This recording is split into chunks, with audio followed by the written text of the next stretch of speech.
అక్కడ మీరు ఎటువంటి వ్యక్తి అనేది ఇక్కడ డిస్కస్ చేయబడదు, సాధ్యం కాదు. కామన్గా అందరికీ మెథడ్స్ చెప్తూ ఉంటారు. మీరు పలానా వ్యక్తి అలా ఇలా అని పర్సనల్గా దీక్ష ఇచ్చేటప్పుడు జరుగుతుంది. దీక్ష ఇచ్చేటప్పుడు మీరు ఇంపార్టెంట్, టెక్నిక్ కాదు ఇంపార్టెంట్, మీరు ఇంపార్టెంట్. అంచేత మిమ్మల్ని ఎంచుకొని ఆ గురువు ఏం చేస్తాడు, దీక్ష ఇస్తాడు. ఆయన అబ్జర్వ్ చేస్తాడు, మీరు ఎటువంటి వ్యక్తి, ఏ విధంగా మీరు గతంలో ఎలా వర్క్ చేశారు, ఏ విధంగా జీవించారు, ఈ క్షణంలో ఎలా ఉన్నారు, గతం నుంచి ఇప్పటికి ఏ విధంగా మారారు, మీకు ఏ సెంటర్ ఫంక్షన్ జరుగుతుంది, ఇప్పుడు ఏ కేంద్రం పనిచేస్తుంది అని చూసి ఆ గురువు డిసైడ్ చేస్తాడు. ఒక మెథడ్ ఆయనే ఎంచుకుంటాడు. ఆ విధంగా వ్యక్తిగతమైనటువంటి శ్రద్ధ ఉంటుంది. అక్కడ మెథడ్ ఇంపార్టెంట్ కాదు, నువ్వు ఇంపార్టెంట్. నిన్ను అధ్యయనం చేస్తాడు ఆ గురువు, అబ్జర్వ్ చేస్తాడు, పరిశీలిస్తాడు, పరిశోధిస్తాడు. ఓహో అని నీ గత జన్మలు, నీ కాన్షియస్నెస్, నీ మనస్సు, నీ శరీరము అంతా కూడా బాగా విశ్లేషిస్తాడు. అప్పుడు నీకు డీప్గా అసలు నువ్వు ఎక్కడ ఉన్నావు, ఈ జర్నీలో ఏ పాయింట్ నుంచి స్టార్ట్ చేయాలి, ఎక్కడ దాకా ఆ జర్నీలో వచ్చావు, బాగానే ఉంది, ఎంత దూరం వచ్చావు అనేదాన్ని చూసి అన్ని మెథడ్స్ ఉపయోగపడవు అక్కడ. Any method, just any method will not do. Method కాదు, ముందు పరిశీలిస్తాడు ఆ గురువు. ఎంచుకున్న తర్వాత ఆ గురువే ఒక పర్టికులర్ మెథడ్ నీ కొరకు ఎంచుకొని తీసుకొని, నీకు ఫీల్ అవుతాడు ఆ గురువు, నీకు పర్టికులర్ మెథడ్ అయితేనే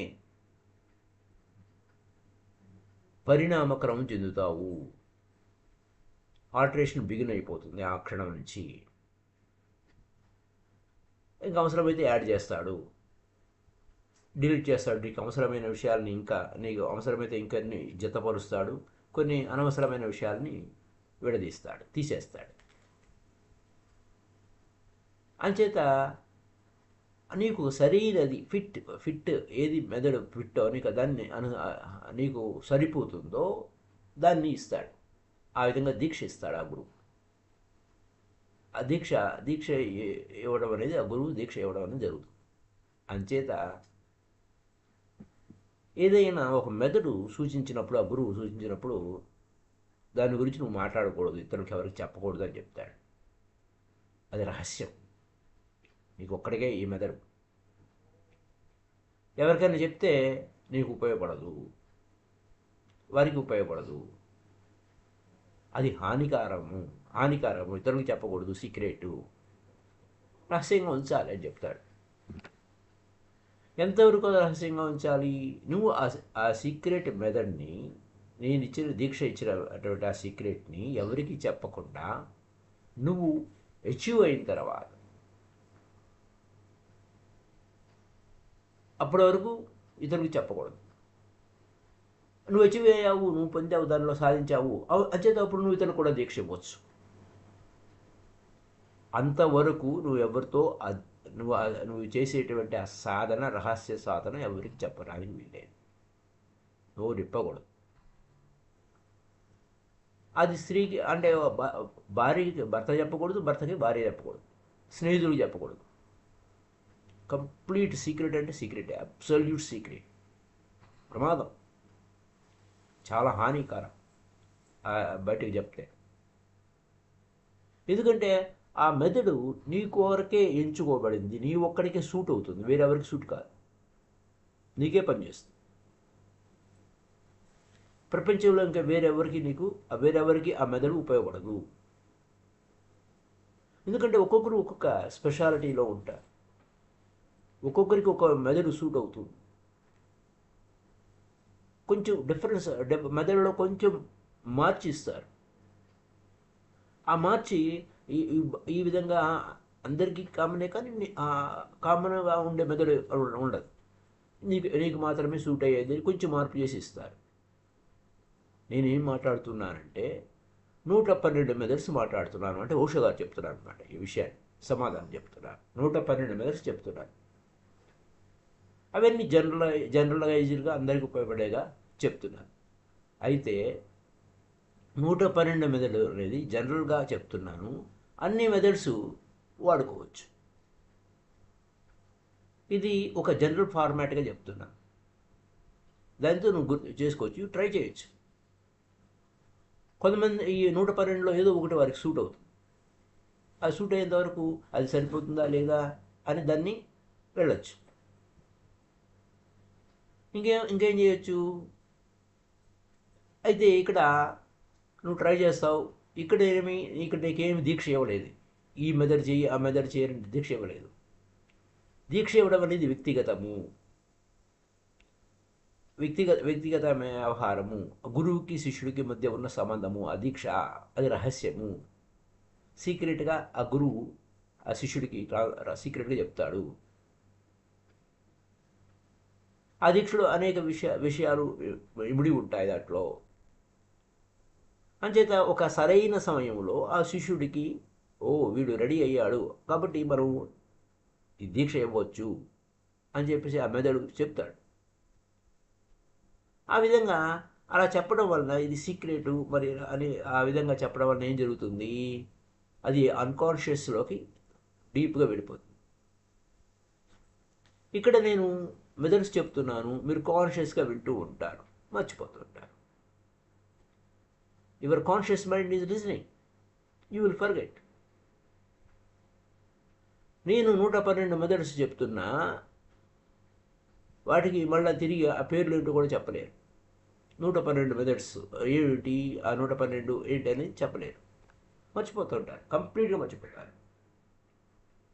కొన్ని గుర్తుంటాయి. అంచేత ఆ గుర్తున్నవి అవి ఇవి అన్ని ఆ గుర్తున్న వాటిలో కూడా అవి ఇవి మిక్సప్ చేసుకొని కన్ఫ్యూజ్ అవుతారు. అయితే మీకు ఏంటి వాట్ ఈజ్ వాట్ అనేది మీకు తెలియదు.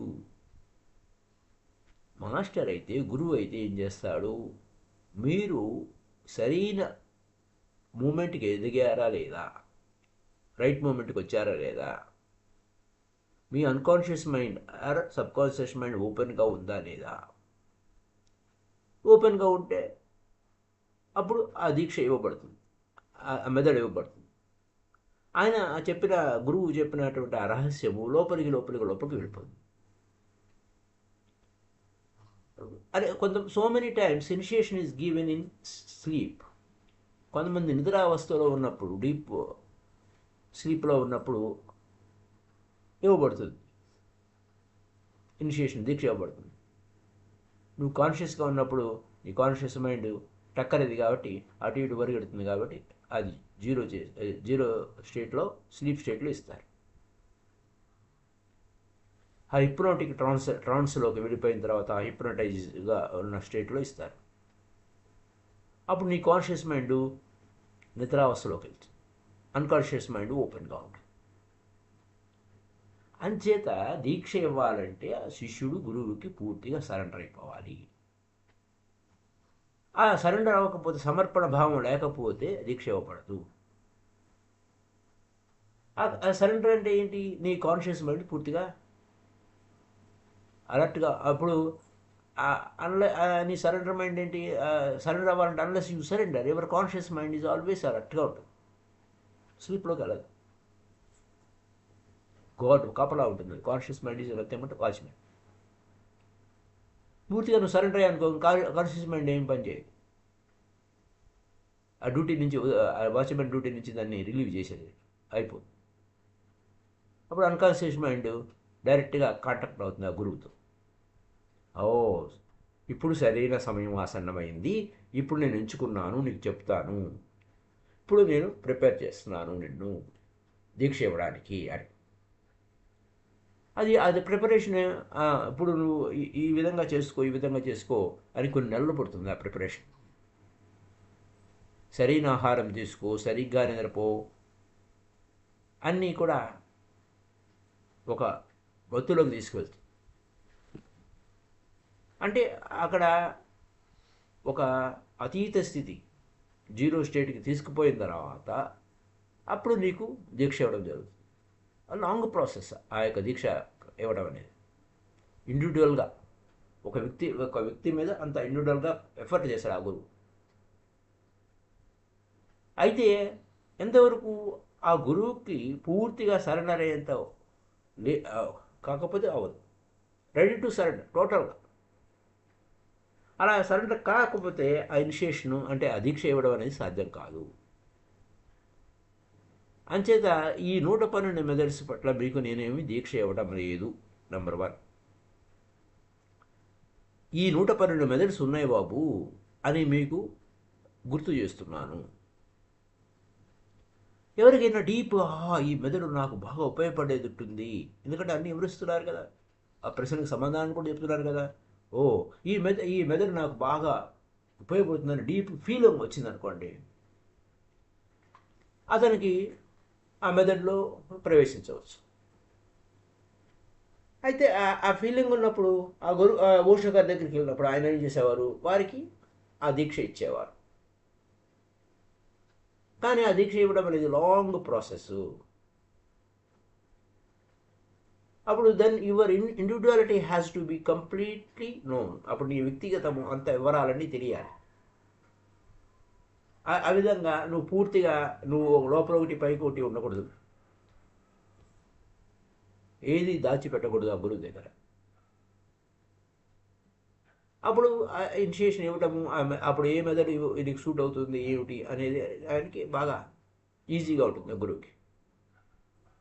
అప్పుడు రైట్ మెథడ్ ఎంచుకుంటాడు. రైట్ పర్సన్ రైట్ మూమెంటా కాదా అన్నప్పుడు అయితే రైట్ మెథడ్ అనేది ఎలా వస్తుంది, రైట్ పర్సన్కి ఇవ్వబడుతుంది.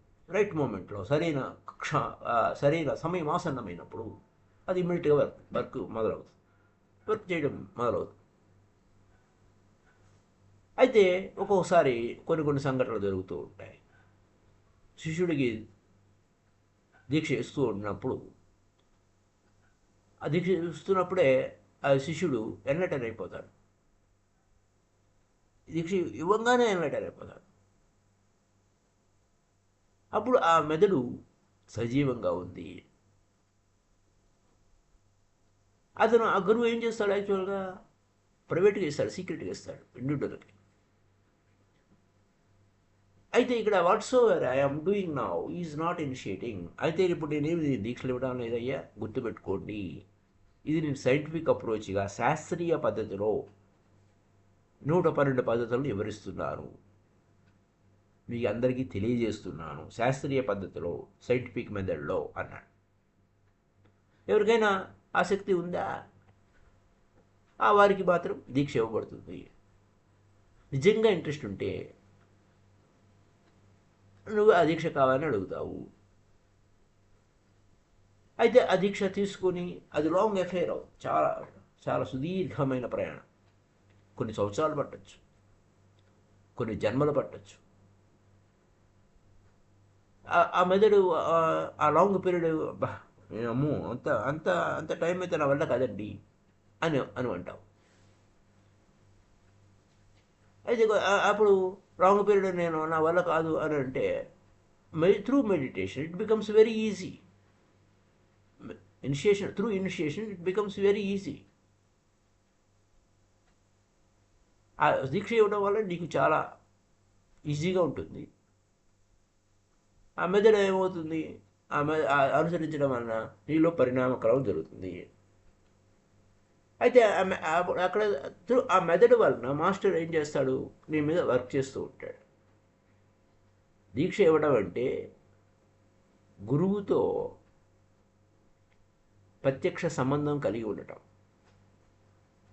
ఆ గురువుతో అనుబంధం, రిలేషన్షిప్ ఉంటుంది.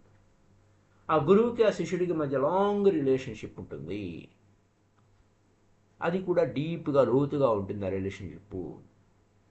అప్పుడు దానివల్లే ఆ దీక్ష వలన ఆ పరిణామక్రమం అనేది జరుగుతుంది. ఇంకో క్వశ్చన్, గుర్జీఫ్ గురించి మీరు చెప్తూ నేను నేను అనే ఐడెంటిఫికేషన్ ఒకటే పాపము, identification is the only sin. కానీ మీరు కొన్ని ఐడెంటిఫికేషన్స్ టెక్నిక్స్ చెప్తున్నారు వాడమని. ఫర్ ఎగ్జాంపుల్, మీ ప్రియమైన వారిని పట్టుకోండి, లేదా రోజ్ ఫ్లవర్ని పట్టుకోండి, అప్పుడు అది మాస్టర్ అవుతుంది, ఇలా చెప్తున్నారు. మెడిటేటివ్లో స్పిరిచువాలిటీ క్వాలిటీ బాగుంటుంది అని చెప్తున్నారు. గుర్జీఫ్ ఏమో మరి ఇలా చెప్తున్నారు, ఇది ఏమి పాక్షికంగా ఉంది, ఏది సత్యము అని. సత్యం అనేది పాక్షికంగా ఉండదు నాయన, సత్యం సత్యమే పరిపూర్ణంగా ఉంటుంది. అయితే నీ అవగాహన లోపమే. ఐడెంటిఫికేషన్ అనేది ఎలా ఉంటుందంటే కాన్షియస్గా ఉండదు. Identification is unconscious. ఐడెంటిఫికేషను వాటి వలన, but when you use identification in a meditative technique, ధ్యానాత్మకంలో ధ్యాన స్థితిలో ఉండే ఆ టెక్నిక్తో కాన్షియస్గా ఐడెంటిఫికేషన్ వాడచ్చు. ఉదాహరణకి, మీ పేరు రాము అన్నది, ఎవరైనా రామ్ అని ఇన్సల్ట్ చేశారనుకోండి, సమ్మన్ ఇన్సల్ట్స్ రామ్, ఇమ్మీడియట్గా మీరు ఫీల్ అవుతారు, ఇన్సల్ట్ నాకు అవమానమైంది. ఎందుకని? రామ అనే పేరు మీకు పేరు పెట్టున్నారు, ఆ రామ అనే పేరు మీద అతను ఇన్సల్ట్ చేస్తున్నాడు. అది ఆ విధంగా అవటం వలన, మీరు ఫీల్ అవటం వలన మీరు కాన్షియస్లో లేరు, అన్కాన్షియస్గా ఉన్నారు. అచేత ఈ mind does not work in this way. I am called Rama, of course I am not Rama. వాస్తవం ఏంటి? నేను రాము అని, రామ్ అంటే నా పేరు, ఆ పేరుతో పిలుస్తున్నారు, నేను రాముని కాదు. అది కేవలం నాకు పేరు తగిలించింది. పుట్టిన వాళ్ళందరికీ పేర్లు ఉంటాయి ఏమిటి? పుట్టంగానే పేర్లు ఉండవు, ఆ తర్వాత పేరు పెడతారు. అది ఏదో పేరు పెడతారు. అయితే ఆ పేరు ఏం పేరు? అది అలా గాల్లో పెట్టిన పేరే, అది మన ఇదేం పేరేం కాదు, జస్ట్ ఏదో పేరు పెట్టారు. అది నాది కాదు, కానీ నాకు ఆ పేరు పెట్టారు. దానికోసం నేను బాధపడాలన్నా, దానికోసం నేను వర్రీ కావాలన్నా? వాడు ఆ పేరును అవమానించారు. అని చేత ఆ పేరును అవమానిస్తే నేను మరి ఇన్సల్ట్ చేస్తే నేను కోపం తెచ్చుకోవాలన్నా, తెచ్చుకోకూడదా? కానీ మీరు ఆ రీజనింగ్ నువ్వు ఈ విధంగా ఆలోచించవు, ఇమ్మీడియట్గా రెస్పాండ్ అయిపోదు. If you reason it in this way, you would not be. అయితే మామూలుగా ఇలా రీజనింగ్, ఆ పేరు పెట్టారు, పేరు పలానాడు పలానా అలా అంటున్నాడు, రాముడు ఇలాంటి వాడు అలాంటి వాడు అంటున్నాడు, నువ్వు అవమానంగా ఫీల్ అయ్యావు. కానీ ఆ రాముడు అని పేరు పెట్టబట్టే కదా నువ్వు ఫీల్ అయ్యావు. పుడుతూనే ఎవరికి పేర్లు లేవు, తర్వాత ఇవ్వబడింది. ఆ ఇవ్వబడిన పేరు గురించి ఎందుకు బాధపడిపోతావు? ఎవరో రాముడు చెడ్డవాడడం, కానీ నువ్వు చెడ్డవాడన్నారని. సో ఐడెంటిఫికేషన్ అనేది అన్కాన్షియస్గా ఉంటుంది, కాన్షియస్గా ఉండదు. అయితే నువ్వు ఐడెంటిఫై విత్ రోజ్ అన్నావు అనుకోండి, అది conscious effort. when you are identifying with a rose, but you are not identified with the rose, you are trying to identify yourself with the rose. Try చేస్తున్నావు. నువ్వు పూర్తిగా మర్చిపోయి ఆ రోజే నువ్వు అన్నట్టుగా ఆ పువ్వే, ఆ కలర్, ఆ పువ్వు ఏదైతే ఉందో ఆ రోజు అదే నువ్వు అనుకుంటున్నావు, ట్రై చేస్తున్నావు. కానీ you are deeply conscious, aware the whole process, you are doing it. నువ్వు చేస్తున్నావు అని హోల్ మొత్తం ప్రాసెస్ అంతా నీకు తెలిసిపోతుంది. So, my dear friends, you are even identification is done consciously. It becomes a meditation. కాన్షియస్గా నువ్వు ఐడెంటిఫికేషన్ ఎరుకుతో చేస్తూ ఉంటే ఆ రోజు కలర్ పువ్వు తీసుకొని ఆ రోజు ఫ్లవర్ తీసుకొని చేస్తుంటే అది మెడిటేషన్ అవుతుంది. ఆ టెక్నిక్ మెడిటేషన్ అదే. If you do a certain technique of meditation unconsciously it is not a meditation. Remember, గుర్తుపెట్టుకోండి, కాన్షియస్గా మెడిటేషన్ చేయకపోతే, అన్కాన్షియస్గా చేస్తే, ఆంతరికంగా చేస్తే అది ధ్యానం కాదు. ధ్యానంలో కూర్చున్నాను అని అంటాం, కానీ కాన్షియస్గా లేవు అనుకోండి, అదే మెడిటేషన్ కాదు. It's not a meditation. గుర్తుపెట్టుకోవాల్సిన విషయం. కాన్షియస్ అనే బ్రీత్ ఉంది, కాన్షియస్ ఎనర్జీ బ్రీతింగ్ అంటారు. ఆ బ్రీత్తో పాటు ఎనర్జీ కూడా లోపలికి వెళ్తుంది. If you are not conscious, it's not a meditation. You go on doing your prayer every morning. ప్రతిరోజు ఎర్లీ అవర్స్లో నువ్వు లేచి ప్రార్థన చేస్తున్నావు, అదే రాత్రి కూడా ప్రార్థన చేస్తున్నావు, అది రొటీన్ అఫైర్ అయిపోయింది. Routine affair. You are not conscious what you are doing. నువ్వేం చేస్తున్నావు కాన్షియస్గా లేవు. కాన్షియస్ ఉంటే నువ్వేమి మాట్లాడుతున్నావు, you are not conscious at all. అసలు ఏ పదాలు వాడుతున్నావు ఆ ప్రేయర్లో నీకు తెలియదు. జస్ట్ వాడు ఎవరో చిలక పలుకులు పలికినట్టుగా పలుకుతున్నావు, రిపీట్ చేస్తున్నావు అంతే. ఇది మెడిటేషన్ కాదు, కాన్షియస్గా లేకపోతే. అలాగే స్నానం చేసేటప్పుడు కాన్షియస్గా లేకపోతే, కాన్షియస్గా చేస్తే, if you are taking your bath consciously, it is a meditation. నువ్వు స్నానం చేసేటప్పుడు కాన్షియస్గా నువ్వు చేస్తూ ఎరుకుతో ఎవరిగా ఆ యొక్క నీటి యొక్క చల్లదనాన్ని లేదా వెచ్చదనాన్ని ఫీల్ అవుతూ, శరీరం మీద పడుతున్నటువంటి దాన్ని ఫీల్ అవుతూ నువ్వు స్నానం చేస్తే అది మెడిటేషన్ అవుతుంది. కాన్షియస్గా చేస్తేనే meditation. What so you are doing consciously with alertness, full aware, అది మెడిటేషన్ అవుతుంది. ఏ పని చేసినా, నువ్వే పని చేసినా కాన్షియస్గా, అలర్ట్గా, అవేర్గా చేస్తే అది ధ్యానం అవుతుంది. ఇక్కడ ఉదాహరణకి మరొక భగవద్గీతలో కృష్ణుడు అర్జునుడికి చెప్పినటువంటి విషయాన్ని గుర్తు చేస్తుంటారు ఇప్పుడు ఓషో గారు. కాన్షియస్గా ఒక వ్యక్తిని చంపినా, ఫుల్ కాన్షియస్గా చేస్తున్నా, అది మెడిటేటివ్ స్టేటే అవుతుంది ధ్యానాత్మకంగా. అందుకోసమే భయపడబాక అర్జున, కిల్, మర్డర్, చంపేసి కాన్షియస్గా చంపు, పూర్తి ఎరుకతో చంపు,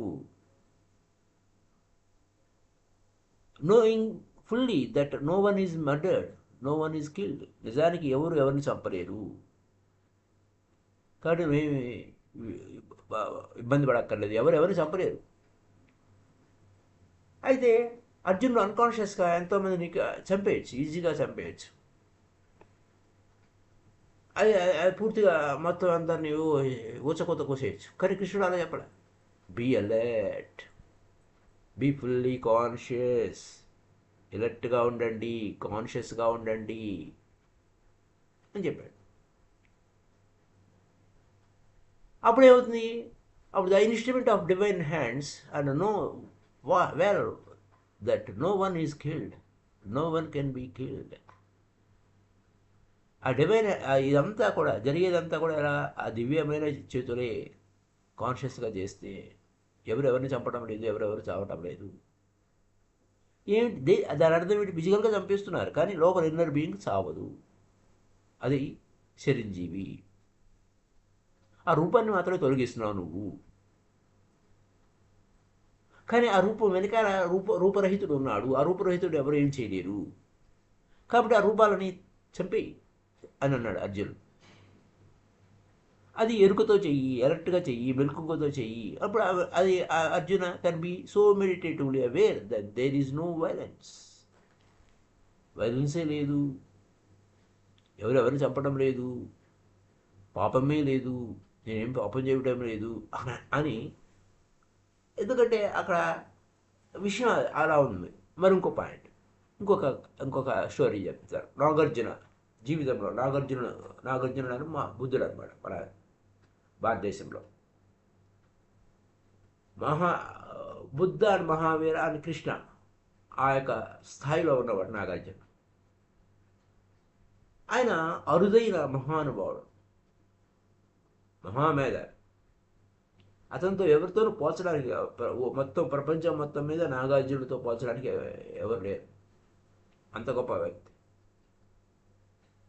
అలాంటి అద్భుతం ఒక ఆయన అద్భుత అలాంటి వ్యక్తి దొరకడం అనేది చాలా అద్భుతం. ఆయన ఒకరోజు ఒక నగర రాజధాని గడ్డ వెళ్తున్నాడు. ఆయన ఎప్పుడు నగ్గరంగా ఉంటాడు. అదేం జరిగింది, ఆ యొక్క నాగార్జునుడిని ఆ మహారాణి గారు, నాగార్జునుడు అంటే భక్తి, డివోటి. సరే ఆయన భోజనానికి వచ్చాడు, పిలిచారు. ఆయనకి ఏముంది ఆయన చేతిలో, చెక్కతో చేసినటువంటి పాత్ర ఉంది, బౌల్. ఆ బౌల్లో పెట్టుకున్నాడు. ఆమె అడిగింది, ఎందుకండి, అది నాకు ఇవ్వండి, అది నాకు గిఫ్ట్గా తీసుకుంటాను, అది మీకు ఇంక వేరే తయారు చేపిస్తాను, దాన్ని మీకు తీసుకెళ్ళండి. నాగార్జున అన్నాడు ఓకే అన్నాడు. ఆమె ఓకే అంటే ఆమె ఏమైంది, ఇది అదర్ వన్ వాజ్ గోల్డెన్, బంగారంతో చేసింది, చాలా వజ్ర వైడూర్యాలన్నీ కూడా దాంతో స్థాపనం చేశారు. ఆ బౌల్ ఇచ్చారు. నాగార్జున నేను మాట్లాడలా, ఆయన తీసేసుకున్నాడు. అయితే అవును, సాధారణమైన సన్యాసులు అంటే నేను టచ్ అయినా అని అంటారు. అలా కాదు, నాగార్జున తీసేసుకున్నాడు. If really gold is just mud, then why make any destruction? అన్ని భూమి నుంచి వచ్చినాయి, అది మట్టిలో కలిసిపోతుంది. అంటే ఆ మట్టి నుంచి వచ్చింది, అది బురద అని అనుకున్నప్పుడు, ఆ బురదకి బంగారానికి ఏమి తేడా ఏమీ లేదు అనేటువంటి భావనతో ఉన్నప్పుడు, నేను ఈ బంగారాన్ని నేను ముట్టుకోను, నేను అలా ఇలా అని ఎందుకు అనాలి అనడం. తీసుకున్నాను. ఆమె ఇదేంటి, నేను బంగారం తీస్తే తీసుకున్నాడే, అది ఎందుకంటే ఆమె మనసులో నేను బంగారు బహుళ భిక్షపాత్ర ఇచ్చాను, బంగారంతో తయారు చేసిన భిక్షపాత్ర ఇచ్చాను, ఆయన ముట్టుకోకుండా ఉంటాడేమో అని అనుకుంది. ఎందుకని నువ్వు అని ఎందుకు చెప్పలేదు అని ఆమె ఫీల్ అవ్వడం అన్నమాట. ఆయన గొప్ప గొప్ప సన్యాసి కదా, అంత వాల్యుబుల్ వ్యక్తి, ఆయన ఒంటి మీద వస్త్రాలే లేవు, బట్టలే లేవు, అలాంటి వాడికి ఆ బంగారు బౌల్తో పనేమి, అసలు ఏ ఆస్తులు కూడబెట్టుకోడు, ఆయన ఎందుకు రిజెక్ట్ చేయలేదు అని ఆమెకి ఆలోచన పట్టేవు. ఒక నాగార్జున రిజెక్ట్ చేశారనుకోండి, అబ్బా బలవంతం చేసేది, రిక్వెస్ట్ చేసేది, తీసుకోండి సార్ తీసుకోండి, మీకోసం నేను తయారు చేయించాను అని అనడానికి కాబట్టి బెటర్, ఓహో నేను బతిమాలని అనటానికి బాగుండేది. కానీ నాగార్జున ఇవ్వంగానే తీసేసుకుంటాం. దొంగ చూశాడు, ఈయన బంగారు పాత్ర తీసుకొని పోతా ఉన్నాడని దొంగ చూశాడు. ఆలోచించాడు, ఓహో ఈయన నగరంలో ఉన్నాడు. So the man cannot keep this begging bowl, some one is bound to steal. దాన్ని ఎవరో వాళ్ళు దొంగిలిస్తారు, నేను ఎందుకు దొంగిలించకూడదు, ఆయన దగ్గర ఎత్తుకుపోవాలి కదా, ఈయన ఒంటి మీద బట్టలే లేవు, ఎక్కడ దాచుకుంటాడు అని చెప్పి నాగార్జునుడు వెంట సైలెంట్గా, నాగార్జునుడికి తెలియకుండా ఆయన వెంట వెళ్తూ ఉన్నాడు. నాగార్జున ఎక్కడున్నాడు, ఊరి చివర లేదా నగరం సరిహద్దుల్లో ఉన్న పాత ఆశ్రమంలో ఉన్నాడు, ఒంటరిగా ఉన్నాడు. అదే ఆ పాత ఆశ్రమం ఏమైంది, అది రేపు మాపు కూలిపోయేదాకా లోపలికి వెళ్ళాడు. ఆ లోపలికి వెళ్ళిన తర్వాత మనిషి అడుగు చప్పులు వినపడ్డాయి నాగార్జునకి, కానీ వెనక్కి తిరిగి చూడలే. ఓ వాడు అడుక్కునే పాత్ర కోసం వచ్చి ఉంటాడు, అది నా కోసం రాలేదులే, నా కోసం వస్తే నేను మాట్లాడచ్చు, కానీ వాడు దొంగతనం చేయడానికి వచ్చాడు, సరే పోనీది అని ఎవరు వచ్చారు ఏంటని చూడలేదు. So no one ever comes following me to this ruins.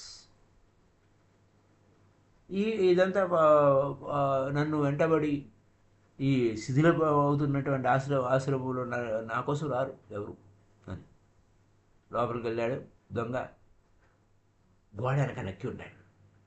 నాగంజు చూశాడు, బయట వెయిట్ చేస్తున్నాడు అని చూశాడు. ఆయన ఏం చేశాడు, ఆ బంగారు గిన్నె ఇసిరి బయట ఇసిరేసాడు. ఆ దొంగకు అర్థం కాల, ఏంటి ఈ మనిషి ఇలా ఉన్నాడు ఏంటి, ఒంటి మీద బట్టలు లేవు, ఎంతో విలువైనది దాన్ని బయట పారేశాడే అని. నేను లోపలికి రావచ్చా సార్ అని అడిగాడు నాగార్జునాచార్యుల వారిని. ఈయన అడిగాడు, ఆ దొంగ, నాకు ఒక ప్రశ్న ఉంది అడుగుతారన్న. అడుగు అని నాగార్జున అన్నాడు. ఏమయ్యా మళ్ళీ నువ్వు ఎందుకు వచ్చావు? నేను ఆ బంగారం గిన్నె కోసం వచ్చావు కదా, విసిరేశాను. మళ్ళీ నువ్వు లోపలికి ఎందుకు వచ్చావు అని. నేనేదో మధ్యాహ్నం పూట కాస్త నిద్రపోదామని పడుకున్నాను, నువ్వు బెగ్గింగ్ బాల్ కోసం వచ్చావు, నా డిస్టర్బెన్స్ ఎందుకని నేను బయటకి విసిరేశాను అని అన్నాడు. But there would have been no meeting with me, నాతో నువ్వు కలవడానికి రాలే కదా అని. సరే వస్తాను రా. లోపలికి వచ్చాడు. ఏమండి అంత విలువైన బంగారు గిన్నె అని బయటికి విసిరేశారు ఎందుచేత? వీరంత మహా గొప్పవాళ్ళు, నేను మీ ముందు నేను అబద్ధం చెప్పకూడదు, నేను దొంగని అన్నాడు. నాగార్జున ఎవరన్నా వరి కావద్దయ్యా, అందరూ దొంగలే ఇక్కడ అన్నాడు. అందరూ దొంగలే, నువ్వు తీసుకోపో, నీ దారి నువ్వు పో, టైం వేస్ట్ చేసుకోబాక అనవసరమైన విషయాల పట్ల అన్నాడు. ఆ దొంగ ఏమన్నా అంటే,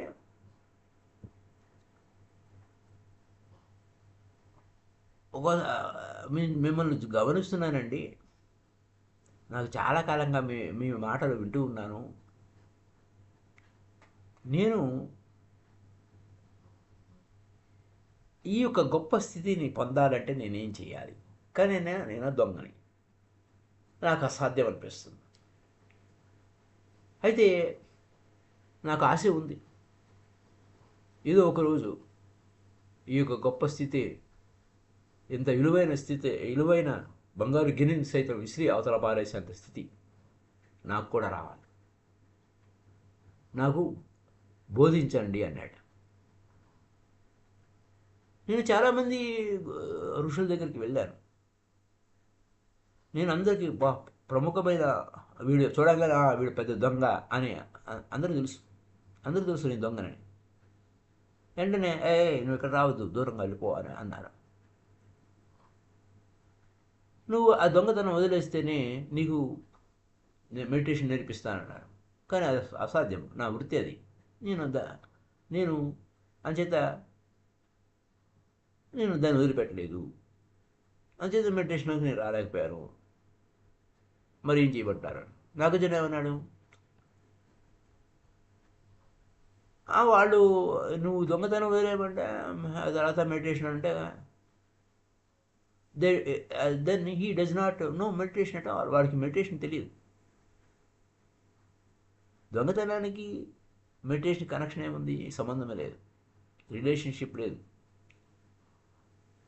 నువ్వేం చేస్తున్నా, నీ పని ఏం చేసుకుంటున్నావు, దొంగతనం చేసుకుంటున్నావు, ఏం చేసుకుంటున్నావు చేసుకో, నీ పని ఇదే. కానీ నీకు ఒక టెక్నిక్ ఇస్తా, దాన్ని ప్రాక్టీస్ చేయాలి. ఇవ్వండి. So now it seems we can go on together. నీ పని నువ్వు చేసుకో, నీ పని నువ్వు దొంగతనం చేసుకుంటావు, ఏం చేసుకుంటావు చేసుకో, కానీ నువ్వు ధ్యానం, నేను ఒక టెక్నిక్ చెప్తాను, దాని ప్రకారం నా ప్రొఫెషన్కి ఏం ఇబ్బంది ఉండదు. సో చెప్పండి, వెంటనే చెప్పండి అన్నాడు ఆ దొంగ. నాగార్జున ఏమన్నాడు, అవేర్గా ఉండు చాలు. నువ్వు దొంగతనం చేసేటప్పుడు కూడా అవేర్గా ఉండు, ఫుల్ కాన్షియస్గా ఉండు, అవేర్గా ఉండు, ఎరుగుతూ ఉండు. ఎవరి వీళ్ళన్న దౌర్జన్యంగా అంటే దోచుకుందామని నువ్వు అనుకున్నప్పుడు అవేర్గా ఉండు, ఫుల్ కాన్షియస్గా ఉండు. ఒక సంపదని దోచుకుంటున్నప్పుడు ఫుల్ కాన్షియస్గా ఉండు, పూర్తిగా వేరుగా ఉండు. ఒక ఎత్తుకుపోతున్నప్పుడు, దొంగతనం చేసి ఎత్తుకుపోతున్నప్పుడు కాన్షియస్గా ఉండు. ఏం చేసినా కాన్షియస్గా చెయ్యి. ఇంకా నాతో సంబంధం ఏం లేదు. నీ కథ నీదే. నేను ఈ టెక్నిక్ చెప్పాను, నువ్వు కాన్షియస్గా ఉండు చాలు. అతను 15 రోజుల తర్వాత వచ్చాడు. అయితే ఆ 15 రోజుల తర్వాత నువ్వు ప్రాక్టీస్ చేయకుండా అయితే నా దగ్గరకు రావద్దు. ప్రాక్టీస్ చేశాడు ఫర్ 15 days. అతను ఏం చేసినా ఎరుకుతోనే చేశాడు, ఫుల్ కాన్షియస్గా చేశాడు. అని అని ఇలా ఫుల్ కాన్షియస్గా చేయాలని చెప్పాడు కాబట్టి ఇతను 3 రోజుల్లో వెనక్కి వచ్చేసాడు. 15 రోజులు కాదు, 3 రోజుల్లోనే వచ్చాడు. 15 రోజులు చాలా దూరం అండి. మీరు చాలా ట్రిక్ ప్లే చేశారు. ఆ టెక్నిక్ ఫుల్ కాన్షియస్గా ఉన్నాను. ఫుల్ కాన్షియస్గా ఉంటే నేను దొంగతనం చేయలేకపోయాను. 3 రాత్రులు ప్రయత్నించారు కంటిన్యూగా. ప్రాక్టీస్ ప్యాలెస్లోకి వెళ్ళి దొంగతనం చేద్దామని, ఆ ప్యాలెస్లో నిధి అంతా ఎత్తుకొని వచ్చేద్దామని, ఆ రాజుగారి ఇదంతా అక్కడ ధనాగారం దోచుకుందాం అనుకున్నాను. వెళ్ళాను, ఫుల్ కాన్షియస్గా ఉన్నాను, వెనక్కి వచ్చేసాను.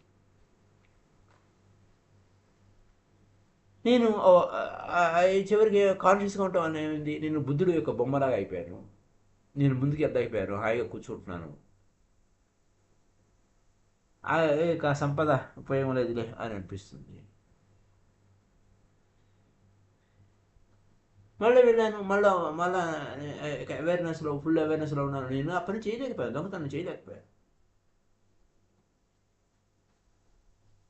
నీ మెదడు చాలా ఇది ఉంది. నా ప్రాసెస్ అంతా కూడా, బిల్డింగ్ ప్రాసెస్ అంతా కూడా పోయింది. మెదడు seems to have a building చాలా అద్భుతంగా ఉంది. నా ప్రొఫెషన్ వదిలేస్తున్నాను అని.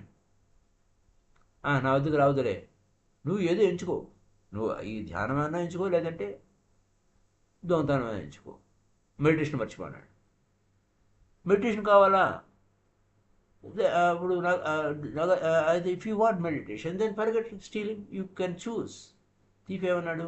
You have put me in a dilemma. నన్ను డైలమాలో పెట్టారు. ఈ 3 రోజుల్లోనే నాకు తెలిసిపోయింది నేను సజీవంగా ఉన్నానని. మళ్ళీ ఆ ప్యాలెస్ నుంచి నేనేం పట్టుకురాలేదు. ఫస్ట్ టైం అంత దూరం వెళ్ళి నేనేం పట్టుకురాలేదు. ఆఖరికి కిరీటం కూడా పట్టుకొద్దాం అనుకున్నాను, కానీ గొప్పగా ఉంది. ఆ 3 రోజుల్లోనే నాకు ఆనంద స్థితి వచ్చేసింది, బ్రహ్మానంద స్థితి వచ్చేసింది. నేను ధ్యానం వదిలిపెట్టను అన్నాడు.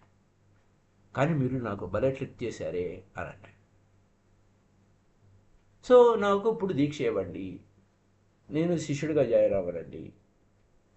ఇంకా నేను ఇంకా వేరే అది అది అది చేయాలి, అది చేయాలి, ఏ ట్రైల్ లేదు. ఈ 3 రోజులు నాకు చాలు అన్నాడు.